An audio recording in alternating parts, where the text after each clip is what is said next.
বাহ, কি সুন্দর পরিবেশ রে। সত্যি সমীর, তোর সাথে গ্রামটায় না আসলে এই সব কিছু মিস করতাম। আমি কি আর এমনি এমনি এলাম রে? আমাদের কলেজের প্রতীক, ওর মামার বাড়ি এই গ্রামে। আগের বারও ছুটি কাটিয়ে এখান থেকে ফিরে গিয়ে এক অদ্ভুত পরিবারের ব্যাপারে আমাকে জানায়। সেই পরিবারেরই খোঁজ খবর নিতেই আজকে আমি এখানে এসেছি। অদ্ভুত পরিবার? সেটা কিরকম? চল না, গেলেই তো দেখতে পাবি।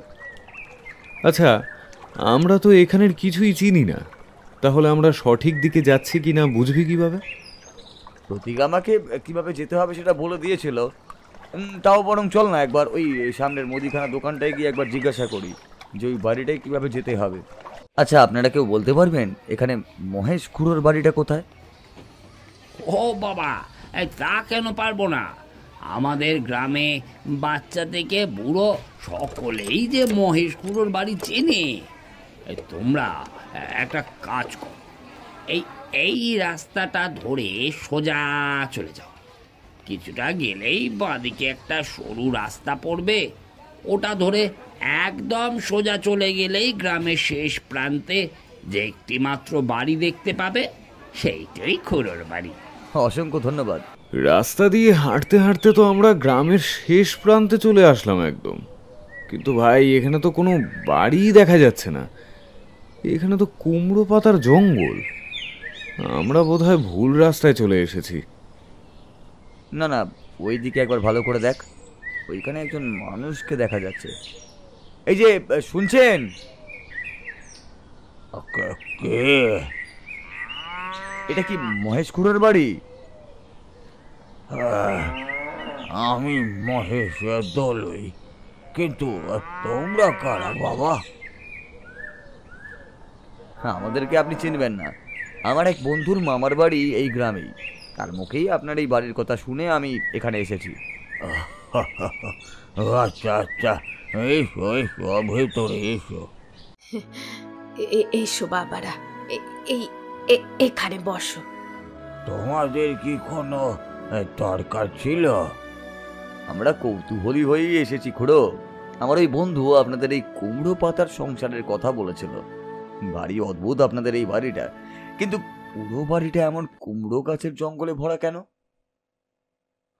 আর কেন, সেই সব অনেক পুরনো ঘটনা। যদি আপত্তি না থাকে তাহলে আপনি কি সেই ঘটনাটা আমাদের বলতে পারেন? না মানে, আসলে এমন অদ্ভুত বাড়ি যে কখনোই আমরা দেখিনি, তাই জানতে বড় লোভ হচ্ছে।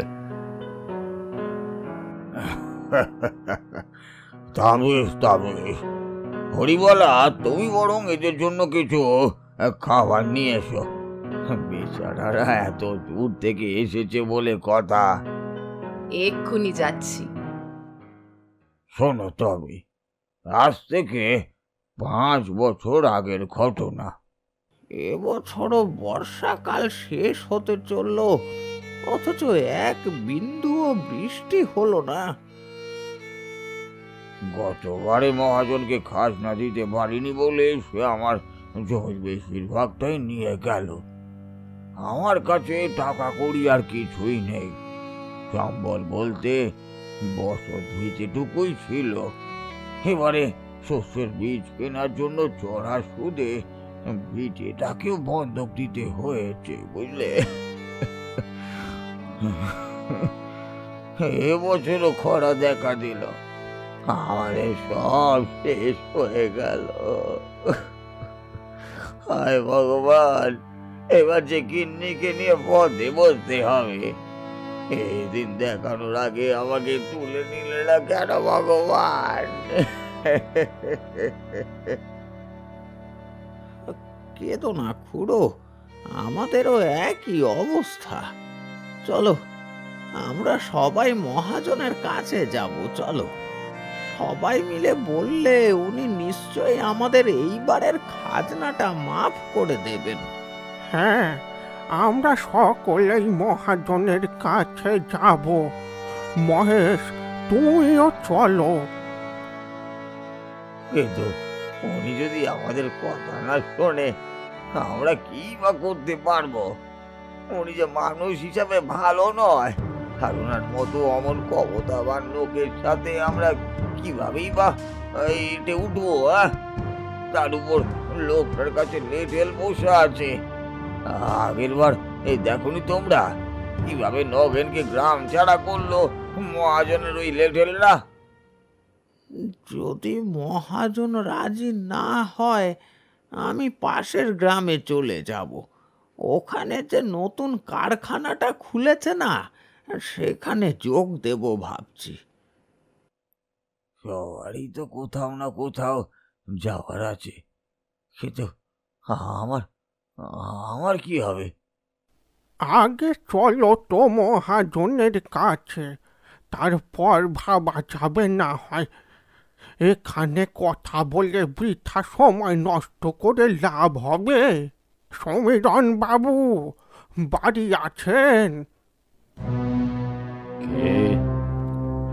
আমরা অনেক বিপদে পড়ে আপনার কাছে এসেছি, আপনি আমাদের বাঁচান, না হলে যে আমরা মারা যাব। আমাদেরকে সাহায্য করুন। হ্যাঁ, বলুন কি চাই? সমীরণ বাবু, আপনি তো জানেনই এবছরও খরা দেখা দিয়েছে। গতবারের খরার জন্য আমাদের সব ফসল নষ্ট হয়ে গিয়েছিল। আমরাও তাও আমাদের ঘটি বাটি বিক্রি করে হলেও আপনার খাজনা দিয়েছিলাম, কিন্তু এবছর আমাদের কাছে নুন কেনারও টাকা নেই। আপনার খাজনা আমরা কিভাবে দেব? আপনি যদি এবারের মতো খাজনা মাফ করেন তাহলে আমরা প্রাণে বাঁচি অন্তত। হ্যাঁ, গভীর সমস্যা। যাই হোক, আমি এবারের জন্য তোমাদের খাজনা মাফ করলাম। সত্যি? আপনাকে আপনাকে অসংখ্য ধন্যবাদ। কিন্তু আমার সুদের টাকাগুলো যে আমাকে ফেরত দিতে হবে। আসলে বোঝোই তো, আমাকেও তো পেট চালাতে হবে নাকি। একটা কাজ করো, বুঝলে, তোমরা তো আমাকে 10% হারে সুদ দিচ্ছিলে, তা আমি তোমাদের বেশি কষ্ট একদমই দেব না। তোমরা শুধু 20% হারে আমাকে টাকাটা ফেরত দাও, তাহলেই আমি তোমাদের সমস্ত খাজনা মকুব করে দেব। দেখো, আমি তোমাদের কথা ভাবলাম, এবার তোমরা আমার কথাটা একটু ভাবো, কেমন? এ কেমন ন্যায় বিচার? এ তো অন্যায় করছেন আপনি আমাদের সাথে। অন্যায়? এখানে অন্যায়ের আবার কি দেখলে? অন্যায় নয়, আমরা যে নিঃস্ব, এই অবস্থায় কিভাবে এই সুদের টাকা ফেরত দেব, তা আবার 20% হারে? তোমাদের মতো অকৃতজ্ঞদের সাহায্যই করা উচিত নয়। শোনো, হয় তোমরা 20% হারে সুদ দেবে, আর না হলে খাজনা ও সুদ সহ সমস্ত টাকা এই মাসের মধ্যেই শোধ করবে। করবো না, 1 পয়সাও আমরা কেউ শোধ দেব না। আপনার যা করার আপনি করে নিন। এই এই চলো সবাই। হ্যাঁ হ্যাঁ, খুড়ো ঠিক কথা বলেছে। আমরা আর এই অত্যাচার সইব না। বড় বেড়েছ খুড়ো তুমি, আমি তোমাকে এইবারে উচিত শিক্ষা দেব।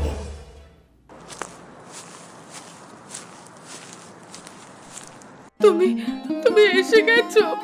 দেখো না, ওরা আমাকে বাড়ি থেকে বের করে দিল, বলছে এটা নাকি মহাজনের বাড়ি। তুমি ওদের কিছু বলো না, আমাদের বাড়ির সামনে থেকে সরে যেতে বলো না ওদের। কি তোমরা এখানে কি করছো? আর আমাদেরকে বাড়িতেই বা কেন ঢুকতে দিচ্ছ না? বাবুর আদেশ আছে, এই বাড়ির ভেতর কাউকে আর ঢুকতে দেওয়া যাবে না। এই বাড়ি এখন বাবুরই, বুঝলে? কিন্তু এখনো তো বন্ধকের টাকা ফেরত দেওয়ার সময় আছে।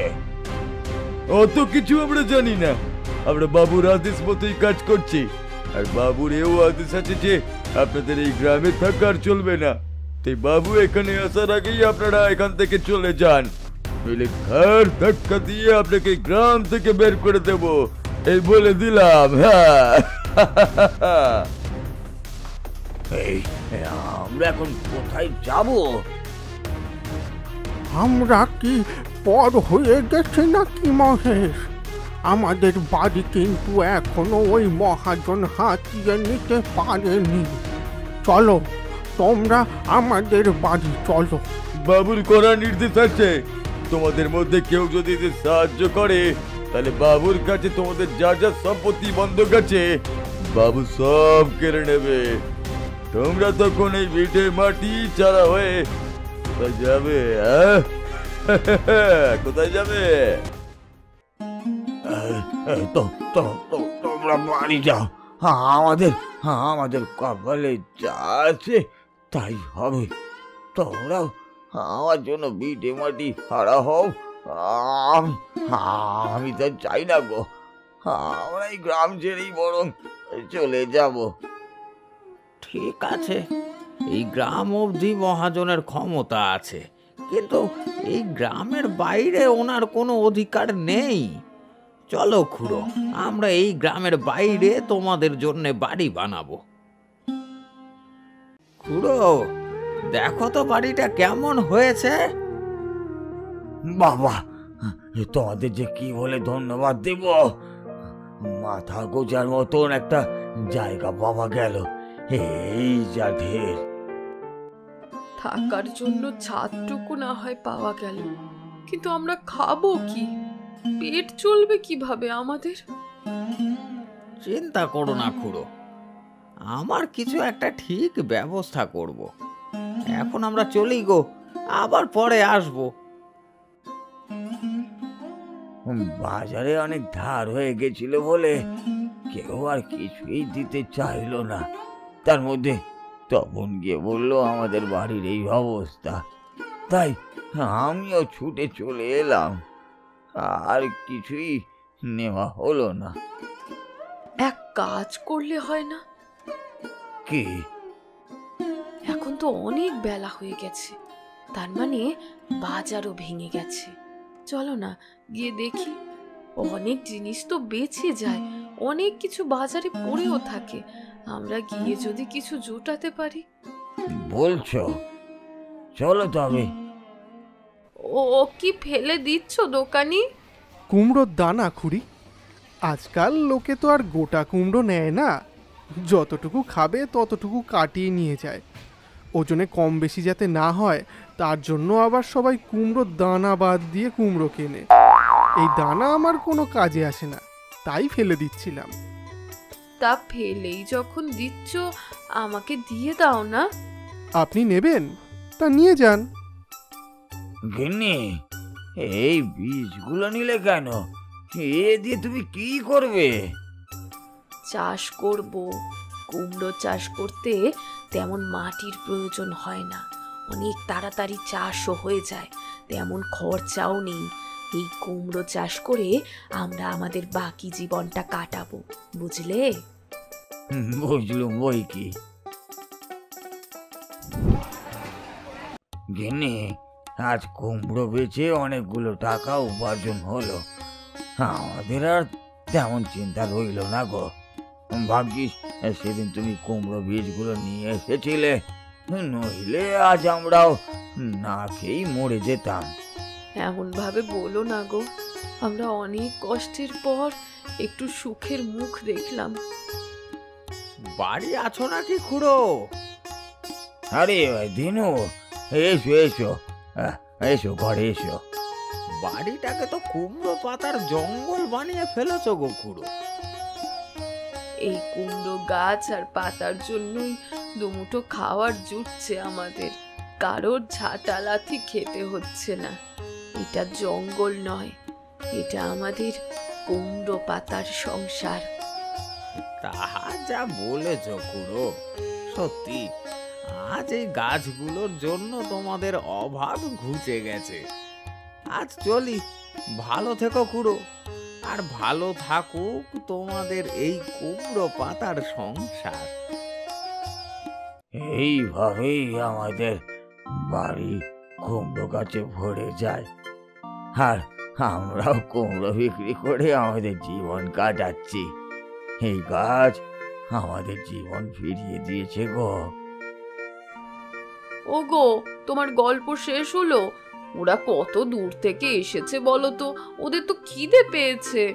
এসো বাবারা, অনেক বেলা হয়ে গেছে, এবার এসে একটু খেয়ে নাও তো।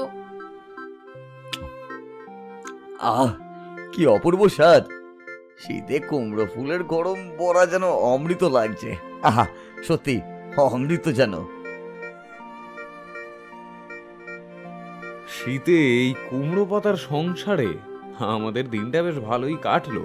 কি বলিস সমীর? তা যা বলেছিস একেবারে, হ্যাঁ।